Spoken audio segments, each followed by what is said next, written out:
Hello and welcome to On in Omaha with D1Baseball. I am your host, Michael Patrick Rooney. I am joined by the A-team, my man Kendall Rogers, my other man Aaron Fitt. We are thrilled to be in the promised land for college baseball, coming to you live right here in the great city of Omaha, and we are getting ready to kick this thing off. This show is we're going to preview the College World Series. And today's program is brought to you by our good friends at Win Reality. Win Reality is a virtual reality program that 6 of the 8 teams in Omaha have used to get here. Think about this, you can scout opposing pitchers. 60 of the pitchers that could throw in this College World Series are part of the program for Win Reality as these hitters prepare to face those, really the best arms we have in college baseball.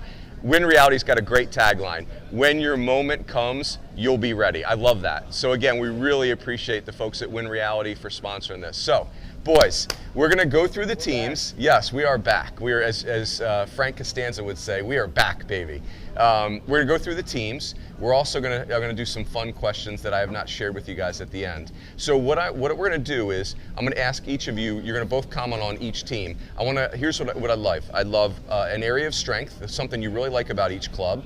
I'd like also a concern, something that concerns you. And then we'll also talk about a player that really stands out for you guys in those 3 areas. So sure. We'll go alphabetically, both sides of the bracket.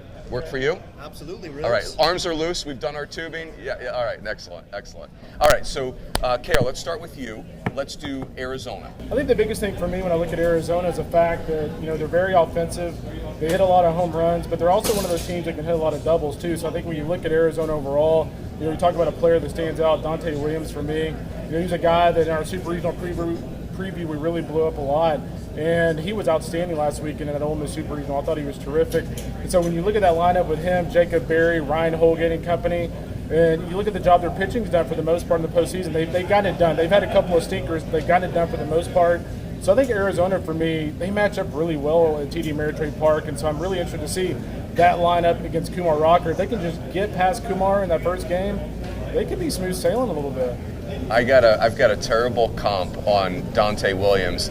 The comp is, it's like I grew up in Omaha and Warren Buffett was my neighbor, but I didn't buy any of his stock until it was too late. Dante Williams, you guys know I'm an Arizona guy. Dante Williams is right in my backyard, and I have been really slow to the party, and I regret that immensely because he is a stud. Some coaches have kind of compared him to Jackie Bradley Jr. I know Aaron's kind of pointed out that he's a little different, but it's an interesting comp. Yeah, I like it. Physically, athletically, there's a lot of similarities there. It's just, what set Jackie apart was just the elite 80 defense, which you just don't see very often. Dante can go get it too, though, now. Yes. And that's important in this ballpark. You got to have range in the outfield. They do. They're I think perfectly suited for TD Ameritrade Park. And if you recall in 2012, they came here and they just wore out those gaps and they won it all. They just kind of bludgeoned everybody. And then the same thing in 2016, they reached the finals. No program has a better winning percentage in TD Ameritrade Park in the World Series than Arizona. How about that? And I think that's because they play at High Corbett where, it's really tailored to their style of play. It translates very well to this. Let's not forget when the last time Arizona won the national championship, they used 3 pitchers to get to the College World Series. I think Matt Troop's still recovering from that Omaha trip. Yeah, that's right. Yeah, and so I will tell you guys this about Arizona too. When they get to a vulnerable part of a bullpen, they just assault that bullpen. So very interested to see. I'd say a concern is the defense. I've picked at that all year, but again, they are the Pac-12 champions, and very easy to forget that. I'll say the key too, when you look at their matchup against Kumar, I think the key too there, when you look at Arizona and their ability to get through that bracket, is if you look back at his start against Arkansas ran his pitch count up to like 90 pitches within 3 or 4 innings. I think that's going to be the name of the game for Arizona too. If they can get him out of the game, the game really changes a little bit for both of those teams. And of course, they did that so well against Doug Nikhazy in the Super Regional, even though that was the game they didn't win. They were driving up his pitch count to around 60 through the first 2 innings, and only allowed 1 hit, but they're just fouling off pitch after pitch, really frustrating Nikhazy. If they can do that against Rocker, it just changes the whole complexion potentially of that bracket. Yeah, and I will tell you guys that Arizona may have the best T-shirt here in Omaha that speaks to their offense. Their T-shirt says, it's a ball or it's a line drive. I absolutely love it. If you throw it in the strike zone, plan on it being a rocket somewhere in the gap. Sounds like Arizona. Yeah, that's right. That's right. All right, boys, let's go to NC State. Fitzy, I'll start with you. Tell us about the Wolfpack. Yeah, this is a really good club, Runes. I mean, they're just very balanced. I think it's an elite position player group. We've talked a lot about, Arkansas and how good their position player group is, but NC State went there and really matched those guys, I thought, when it came to talent and versatility. It's an elite offense that grinds you down all the way through the order. They've got really good left-handed hitting in the top half there, led by Austin Murr and Johnny Barrels, Johnny Butler. Barrels. All he does is find barrels. Elliot Avon likes to compare him to Johnny Damon, kind of that style of play.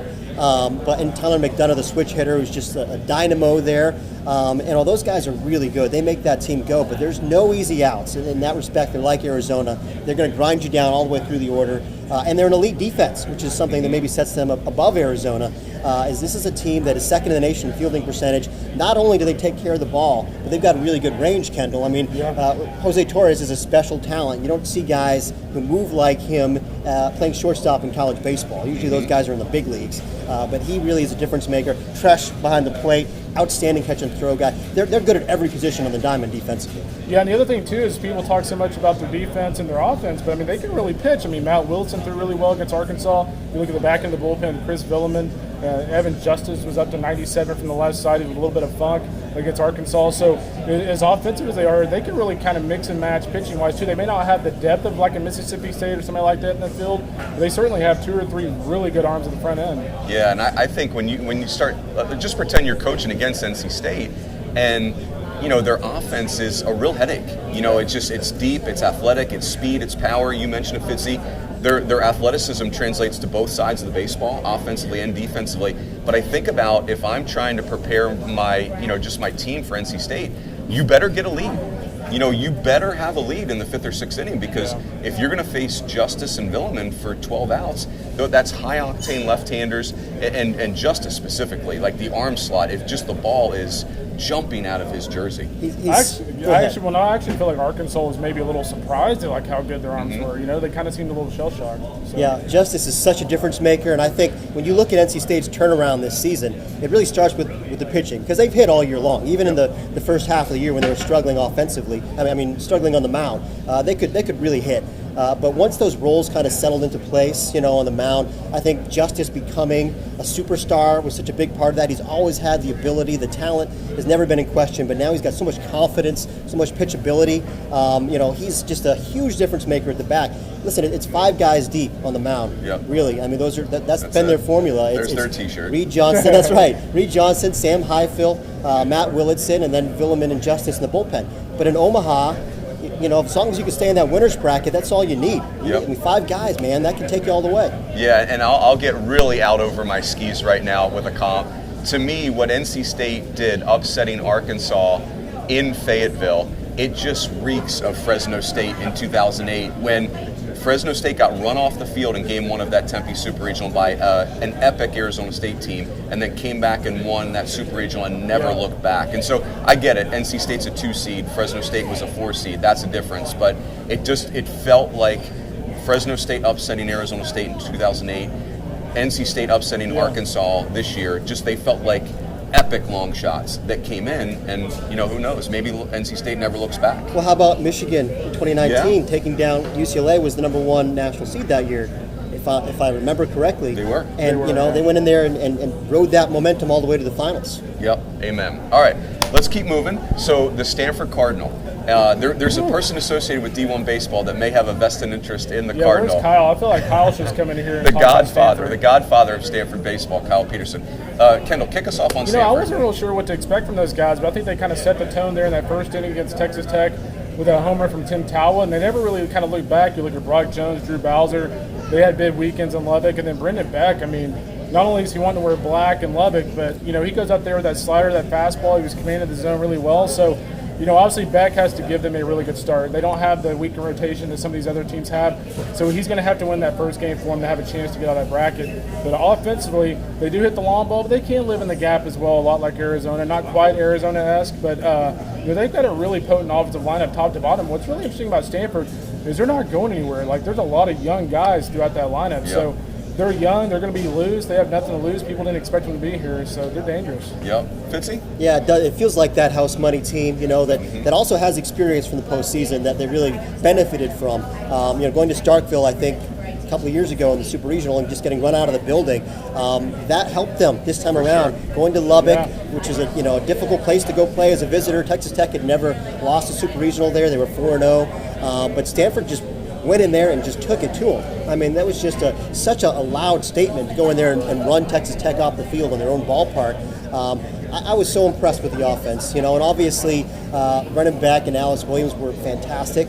Those two guys, they give them a chance. Again, if they can stay in that winner's bracket, Beck has so much pitchability, so much competitiveness.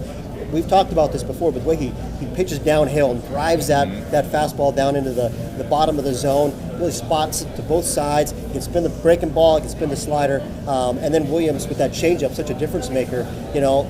I think they can contain good offensive teams with those guys, and we know they're capable of scoring runs in a hurry, Kendall. Yeah. Well, they got that Kyle Peterson swagger. They do.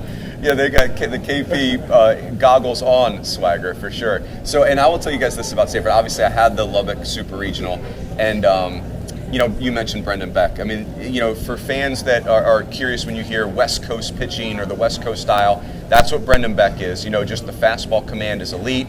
Breaking balls anytime he wants them. He can really cross count hitters and pitch backwards. And I will tell you, Brock Jones is a position player to really make sure you get your eyes on. This kid is a full scholarship football player at Stanford as a D-back. He's 6'1", 215 pounds, ripped up, super twitchy, super fast, hit 3 home runs in that second game of the Super Regional. He's a stud. And Drew Bowser's exciting yes. as a true freshman who's just really starting to come into his own. If you look at the season numbers, his numbers aren't going to leap off the page at you. But, Bruins, I don't know about you, I thought he was impressive in that Super Regional, just doing things, helping them in a bunch of different ways. A guy that hasn't maybe fielded all that cleanly all year, but he made some nice plays at the hot corner, I thought. Yeah, no question. Bowser's 6'4", 220, and you don't get kids like that to college very often. He gets a Ryan Braun comp. He's a future star. He's one of those guys, when he gets off the bus, you're like, wow, yeah. I like what I see. And the other thing with Brock Jones too, the thing I like about him is for such a young player, when he's in the box, if you try to go outside with a pitch, he can go the other way. If you try to go in on him with a fastball, he's going to rip it down the line. He kind of showed that in Lubbock. So just a really advanced hitter for such a young player. Yeah, he's good. Now, so obviously the biggest concern for Stanford, as we've intimated, is it is really thin on the mound. I'd also say it's a very young team. They started 6 freshmen, first or second year freshmen in the Super Regional, but pitching depth, Stanford winner's bracket mandatory. Loser's bracket is going to be a big problem. It's going to be trouble. Yeah, for sure. All right, gentlemen, so, gosh, we're 3/4 of the way down the first bracket. All right, let's go the defending national champions, the Vanderbilt Commodores. Kendall, you kick us off on Vandy. What do you got on the doors? They have this guy named Kumar Rocker, who I've heard is really good. Obviously, we can talk so much about Kumar Rocker and Jack Leiter, but I'm going to go the other direction. I'm going to talk about the offense.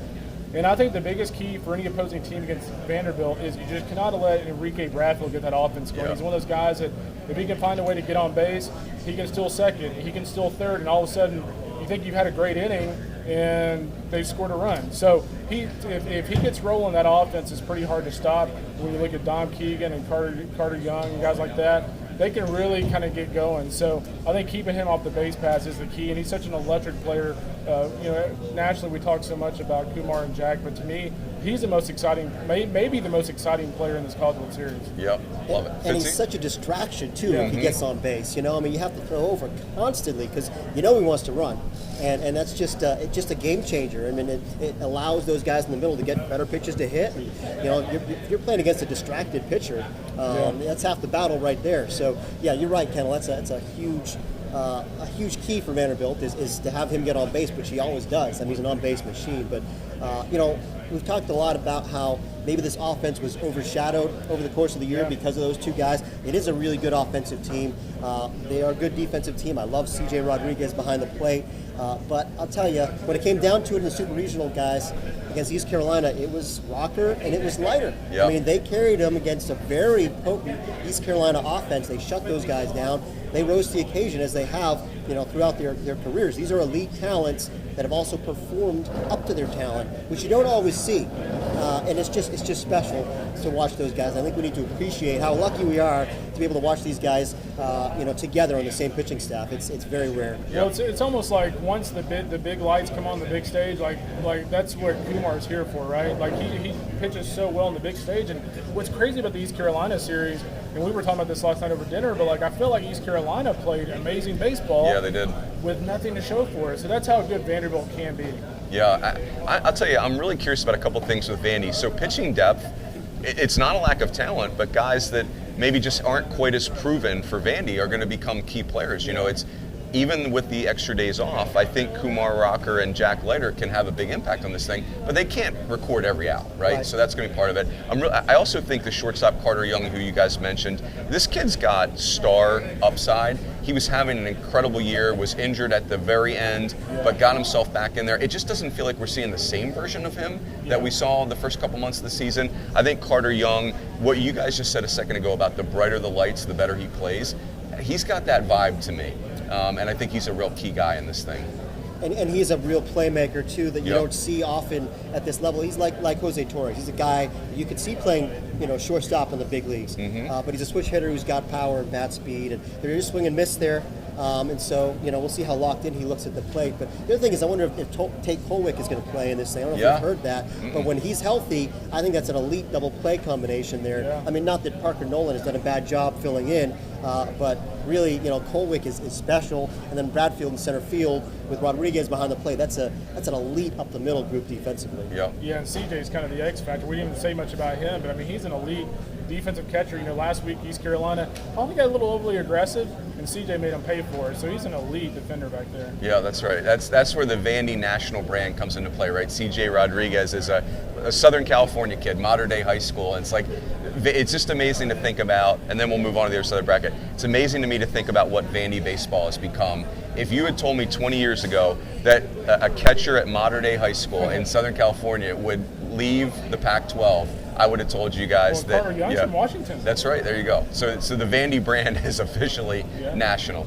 All right. So as we wrap up Hail State, Mississippi State, Kendall, you have a really good point. There's something unique about this team. Yeah, I mean, they've been in Omaha 3 straight years, obviously not including last year, but 3 straight years. A lot of these kids have played here, and I do think that accounts for something. You see so many teams that go here and they walk in this ballpark and they're like, oh my gosh, Mississippi State, they're not going to be like that. And if anything, when you look at playing the Super Regional at the Dude, I mean, you could argue that atmosphere is more kind of boisterous than here. Yeah. So, I mean, in a way, they'll be pretty comfortable. Yeah, and I would tell you guys that, college, hey, all athletes, all coaches, we love our routines. We crave our routines. And I think it's a very fair point, Kendall, that one of the challenges of playing here in Omaha is there is nothing about your regular season routine that gets you ready for this. It's 25,000. It's a big league stadium. Everybody in this town knows who you are. Autographs nonstop, at different game times. It's just, and I think you're right. In a year where we missed a tournament, which means we missed an Omaha, Mississippi State's got a huge advantage having kids that have played here before. No doubt. Absolutely. All right, boys, let's move on to the Vols. It's just amazing that we're talking about Tennessee and Omaha. What a job Tony Vitale and that staff have done. Fitzy, kick us off on the Vols. Well, the thing that always stands out most to me is just how difficult it is to navigate that lineup 1 through 9. And it's a team that I think, listen, they've got a lot of good players, really talented players, but the sum is even better than the parts for this team. The numbers don't really tell the whole story. There's just so many competitive at-bats. They're so well coached. In that respect, they remind me of Arkansas, of Notre Dame. I mean, these teams that just, they wear you down. But that said, they've got star power. I mean, and I can't wait to see, Max Ferguson run around in this ballpark. Just a dynamic playmaker at second base his athleticism plays on the base paths too. I love watching him and Liam Spence in the middle of the infield there. Spence, kind of the guy that makes that team go. He's just an on-base machine. But up and down the order, I mean, there's veteran guys. Drew Gilbert is a fun player to watch. I mean, Connor Pavoloni behind the plate does a really nice job defensively. So it's another team that they take good care of the baseball. Yeah. I just really like that position player group a lot, guys. Yeah, they just have so many guys in this lineup that I feel like they have that big playability. Evan Russell, he's got a lot of swing and miss. You're going to see a lot of strikeouts on his resume. You're also going to see a lot of big hits, a lot of big home runs. So the thing about Tennessee for me is I kind of call them the Cal State Fullerton of the old days of the East Coast. They're one of those teams who they're going to come in here and they're going to play like no one thinks they should be here. And that, I think that attitude permeates from the coaching staff down to the players. and they play with like their hair on fire. And that is one of the big reasons why they're so successful. But I think when you look at that lineup, on the mound they don't quite have the depth of some other teams. They don't have those power arms. Sean Hunley, Redmond Walsh, Kirby McConnell. Those are not guys, or Kirby Connell. Those aren't guys that have power stuff. But Chad Dallas has a really nice cutter. He can't get up to 94, 95 in that rotation. Mm-hmm. Of course, keep an eye on Blade Tidwell. I saw him a couple of times this year, up to 97 into the sixth inning with a pretty nasty slider. So keep an eye on Blade Tidwell. Yeah. Oh, go ahead, Fitzy. And I will say that I think the bullpen is really a good fit for this ballpark. Yeah. They throw strikes. They make you beat them. If you can take care of the ball behind them, which Tennessee can, I mean, that's a winning formula. I mean, you think back to, the South Carolina dynasty. South Carolina played very well in this ballpark with a strike-throwing bullpen. I mean, Matt Price had stuff too, but I mean, it's like topping out at 92, 93 and just, attacking guys. John Taylor, the sidewinder guy. I mean, that's kind of how Tennessee's bullpen is built to me. Is they're guys that are going to pound the zone. They're not going to blow you away with velocity, but they have a ton of experience. They're fearless. They're winners. They have a decent pitching coach too. Big Frank. Frank Anderson. Two head coaches. Yeah, Frank Anderson is really, hey, this is a guy with a national championship ring when he was the pitching coach at Texas. So, by the way, the John Taylor pull, Fitzy, give me some on that. Oh, yes, John well Taylor. done. Yeah, the John Taylor pull is excellent. Hey, I'm going to give a counterpoint to something you just said, Fitzy, which is interesting. I think Tennessee's roster is built perfectly for this stadium, but I think this stadium plays just polar opposite from their home stadium, Lindsey Nelson. We were saying Lindsey Nelson Stadium in Knoxville was playing like #Schmedium. I mean, the place played tiny, and so this park tends to play very, very big. That said, their roster is really, it's a roster for all occasions. I feel like Lindsey Nelson's a lot like Mike Martin Field. I kind of want to go out there and actually measure the dimensions a little bit. That's right. But I mean, you're right, though. We make the point that this team has relied on the long ball, but they also, I believe, led the SEC in doubles. Yes. So you would think they can adapt. But the one thing I wonder is, the way they've been playing in the postseason, it has been more reliant on the long ball because of the way the ball's been flying out of Lindsey Nelson. And so it's a matter of adapting at this time of year. I think that's going to be key. Hey, and think about this, guys. For Tennessee, all of their big moments this year were in Knoxville, right? The Arkansas series in Knoxville, the Vandy series in Knoxville, regionals and super regionals. So, again, for Vandy, they've done well on the road. Clearly, you're not here if you're not a solid road team. But I think that's interesting. I will say this about Tennessee.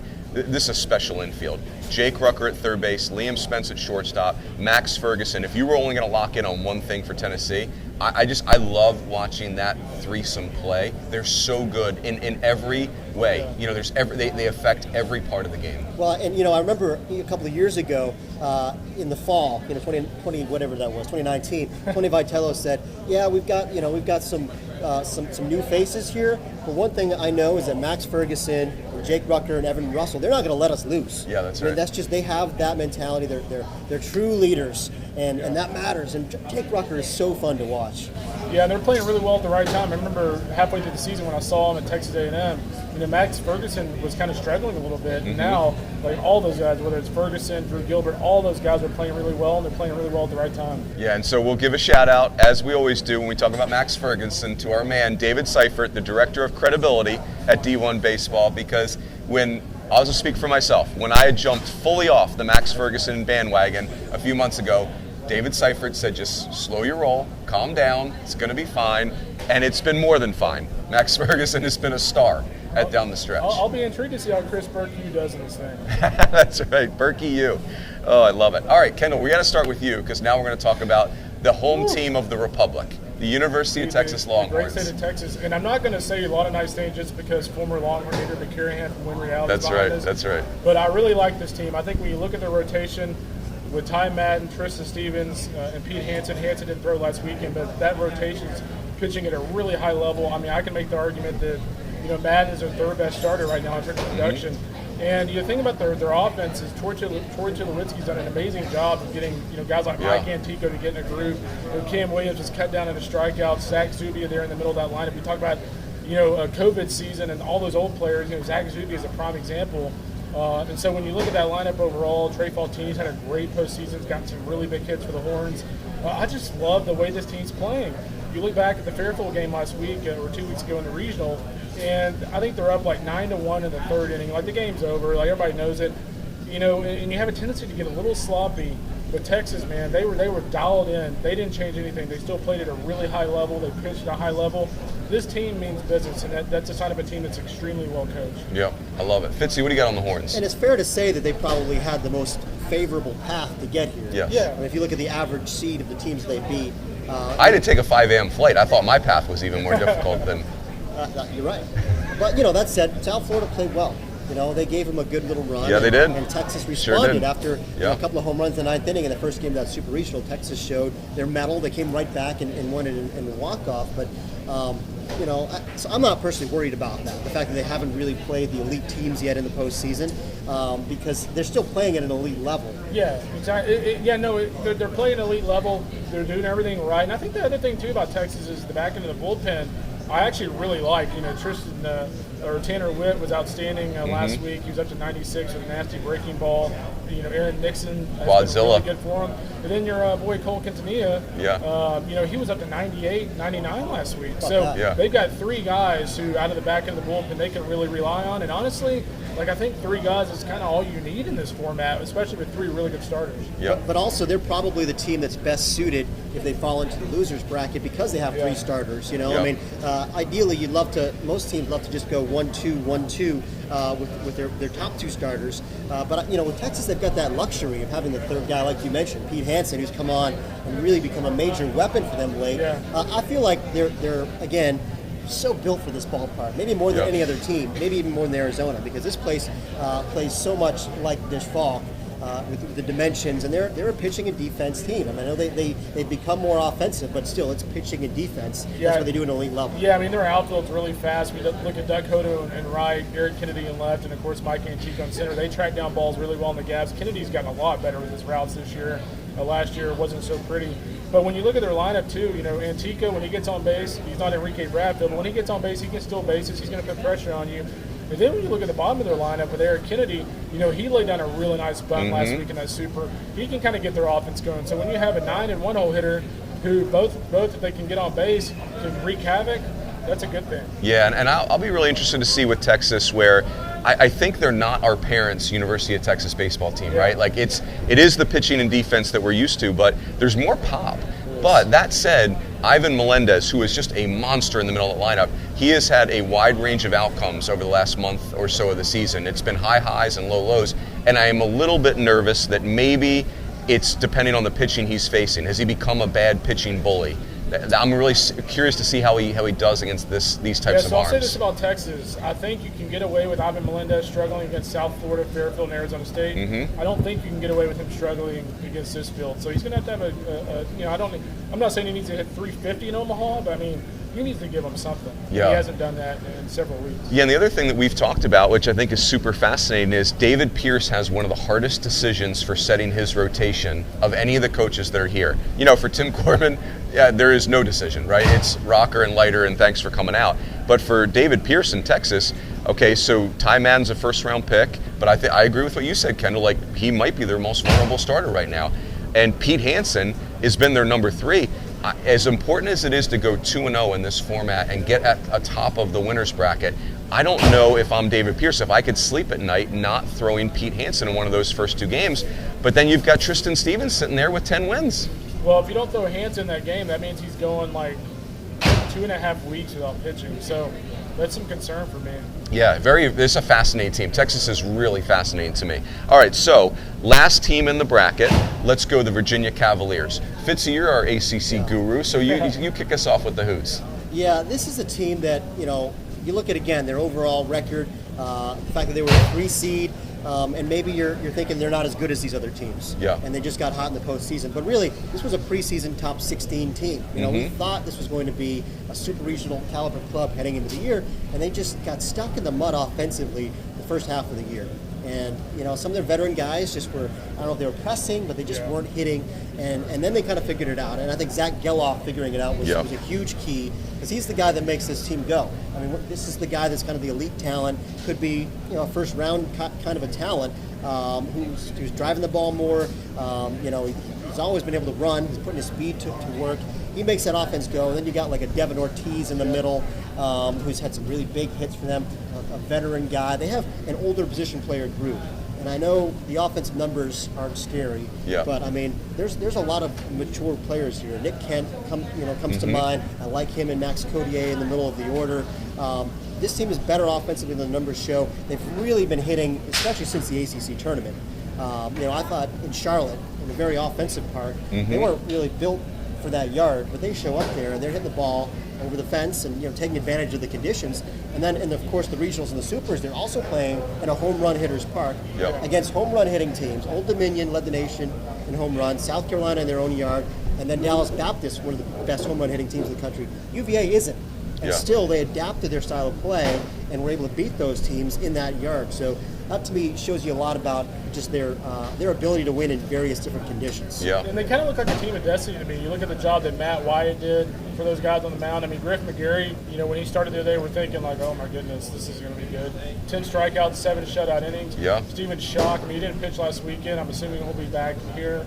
But, he was awesome out of the bullpen. So when you look at the big performance they've gotten on the mound, you look at the big home run by Kyle Teal, I just feel like Virginia's one of those teams that, you're going to have to knock them out, because if not, they're going to start feeling in the later innings like they did in the super regional and the regional rounds. Yeah, I would agree. This is a team with tremendous mental toughness. You start your season 4-11 in ACC play. That's a big problem. You're in jeopardy of a lot of bad things happening, let alone you find your way to Omaha later. And Fitzy, what you said a second ago, I think is so spot on. And I've been guilty of this, where Virginia, you got to look past the numbers. This position player group, which I feel like I've been maybe hypercritical of, they're just way better than the numbers. And Kyle Teal's emergence has been a game changer. Zach Geloff is a star. He's a star offensive player. I know we pick at his defense at times, but he impacts the game offensively in a lot of different ways. And his brother Jake has become a factor too. Lower in the order, they're getting some good contributions from down there. But we've come this far talking about Virginia. We haven't even mentioned Andrew Abbott yet. Yes. Who might be. He's decent. He's certainly. There's some great pitchers in this World Series field. You got to start with Rocker and Leiter, but Abbott for me might be the next best guy. Yeah. After Rocker and Leiter, it's a premier lefty. He's a fourth-year guy with a ton of experience. Made the transition this year from the bullpen into the starting role, and he's handled it just marvelously. I mean, he's got stamina. He holds that 91, 94 mile-an-hour velocity. Kind of is like a left-handed version of Brendan Beck with the angle. Yeah. His ability to drive that ball into the bottom of the zone. He's got one of the best curveballs in the country. He's developed a changeup.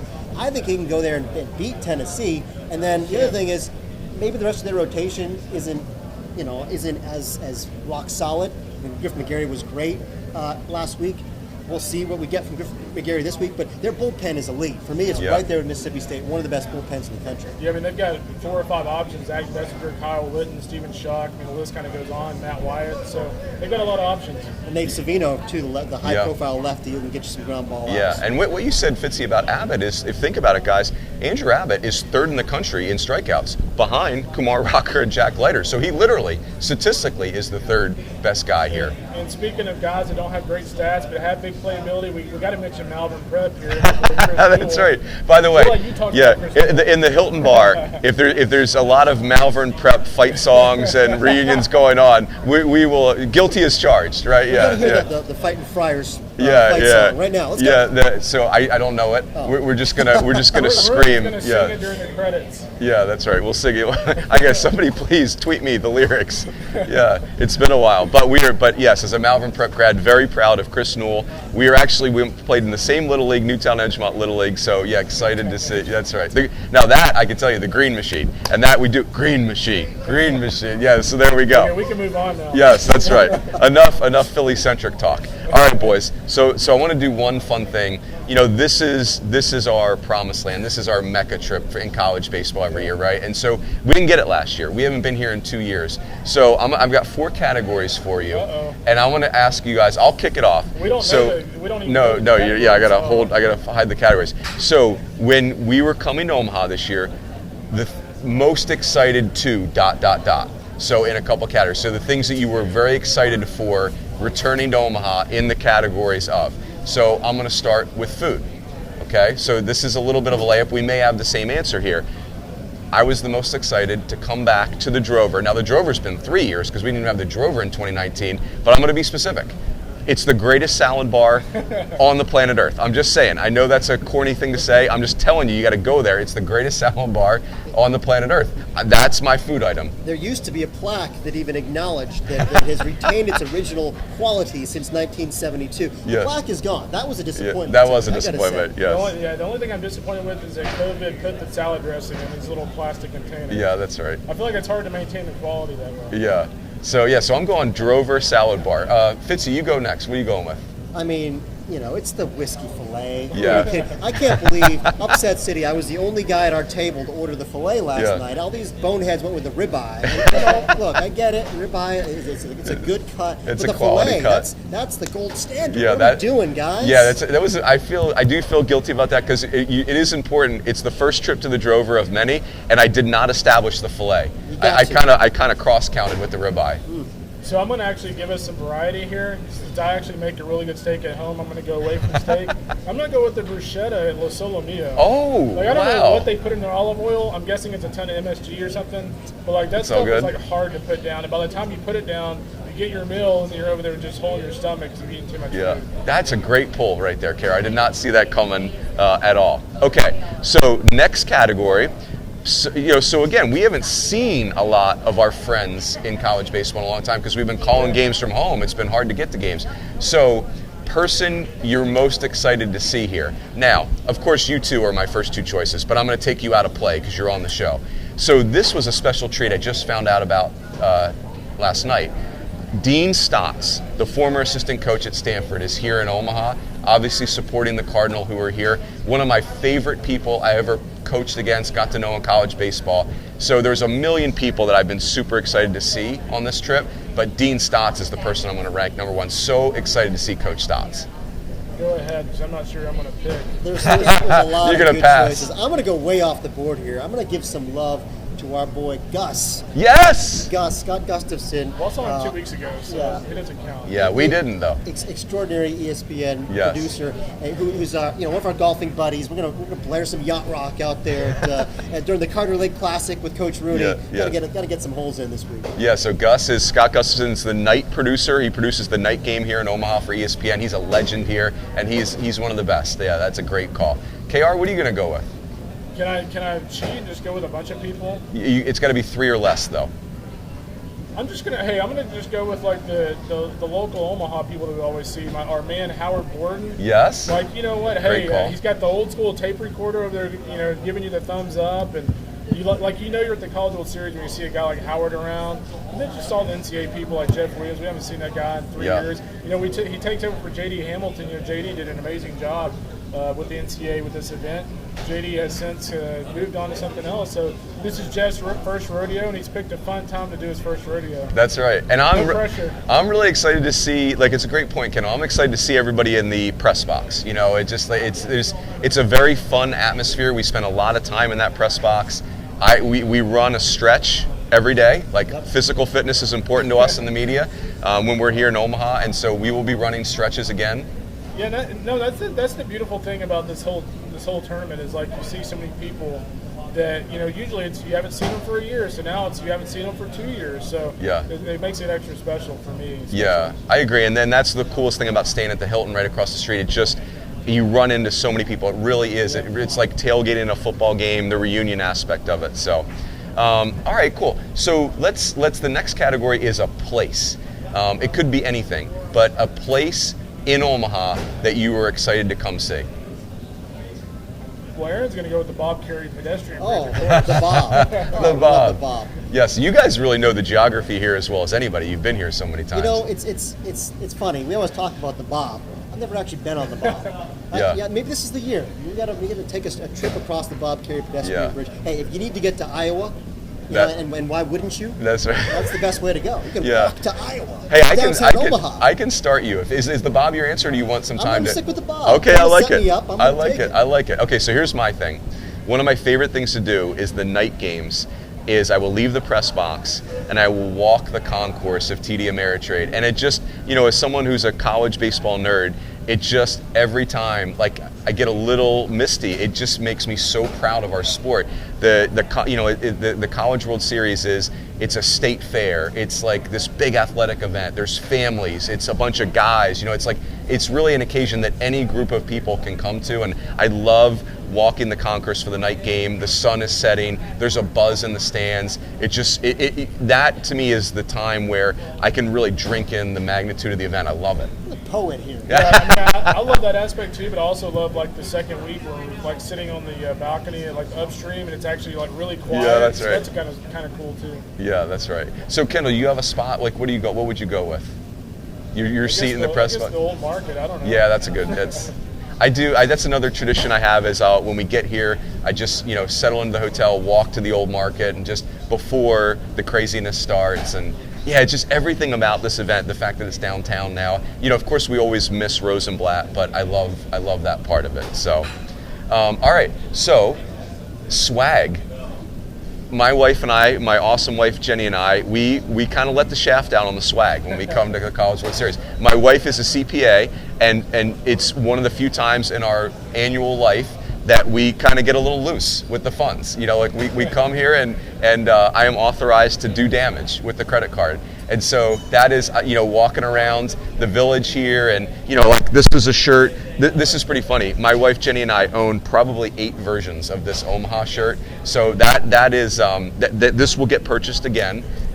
We will get an Omaha shirt. My wife would tell you that whether it's the grocery store or in Omaha, I do not look at prices, so it usually turns out really bad.